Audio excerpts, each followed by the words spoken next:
Aká je podľa vás úroveň služieb na Zemplínskej Šírave a čo myslíte, ako by sa dal tento stav zlepšiť? Čo môžem povedať? Či je to lepšie? Navštevujeme tu, chodíme, no sú. Služby sú obstojné. No a ináč ja viem. Ale tie ceny pre nás, to sú dosť vysoké. Ako úroveň služieb celkom dobrá, ale voda sa mi nepáčila, lebo je dosť špinavá. Aj plno mŕtvych rýb to bolo dneska, čo som sa kúpala, čiže to veľmi nie. Ale služby ako tak, je tu dosť podnikov, dá sa vybrať, čiže celkom pohode podľa mňa.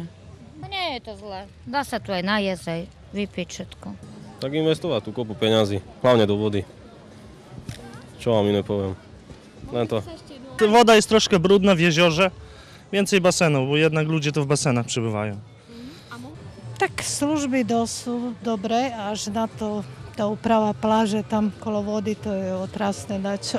Asi tie bazény, alebo čo ja viem. No, ten vrt, keď už bol konečne hotový a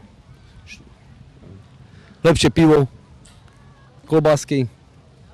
No a možno by prišli aj Česi, aj Maďari, Poliaci viacej.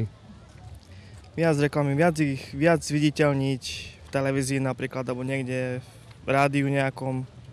Proste to viac a viac reklam, aby bolo.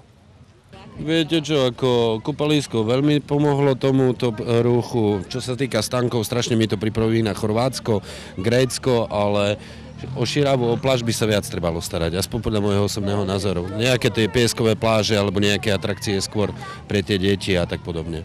Ešte šťastie, že sú tie bazény postavené, bo ináč ja viem, Šírava by bola mŕtva. Tu by nebolo ani nohy, podľa mňa. Môj názor je na to. Čo si myslíte o zdražovaní benzínu a ako budete tento stav v budúcnosti riešiť? Tak asi budeme chodiť viac autobusom. neviem. Alebo budeme chodiť na Ukrajinu na ruský benzín. Čo ja viem, ako budú musieť ropné spoločnosti buď zvýšiť ťažbu, alebo budú musieť automobilový priemysel reagovať vývinom nových aut. Nové motory, hybridné motory, elektromotory a tak ďalej. Neviem povedať, ak to budem riešiť. Ťažká otázka. Tak to bude jazdiť menej, tak to viac. Tak to si kúpim auto alebo iné, jak mal doposiaľ, neviem. Auto potrebujem, lebo do roboty mám ďaleko a na bicykli to je trošku 15 km ísť ráno tam a 15 potom naspäť, to je dosť ťažké. Nie? Nemyslíte? No neviem, asi bude nutený aspoň 2 práce si zobrať, no. Že by sme to potiahli, inakšie to asi nejde.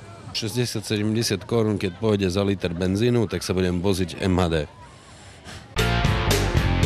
Len prednedávno nám Európska únia oficiálne uznala párenicu ako slovenský výrobok. Čo myslíte, aké ďalšie slovenské výrobky by mali nasledovať? Nech postavia v Michalovciach pivovar, jak bol. A nie ho zničili, lebo fakt to pivo bolo dobré, ale bohužiaľ. Tak halušky samozrejme, čo máte, tie ako naše slovenské, no a čo ja viem ešte také ľudové, by som povedal. Ťažko povedať, nie som taký odborník viedal, neviem. No tak valáška, ale ťažko, valáška jasné, že tak nikto nemá valášku. Má niekto valášku?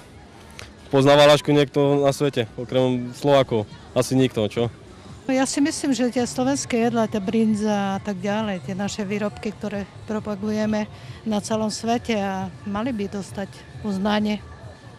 Brinza? Ešte by mohla byť, ale neviem, či je to už schválené, či nie. Ja nevyznám sa do toho, čiže neviem. Brinza, to je naše.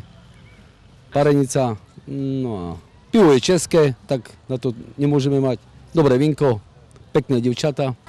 Brinza určite by mala mať certifikát, potom ďalšie tzv. Výrobky ako ľudové remeslá, tak tam skôr, tam nie je dôležité, aby boli certifikáty, aby bola kvalita a kvalita sa bude predávať sama. Slivovica.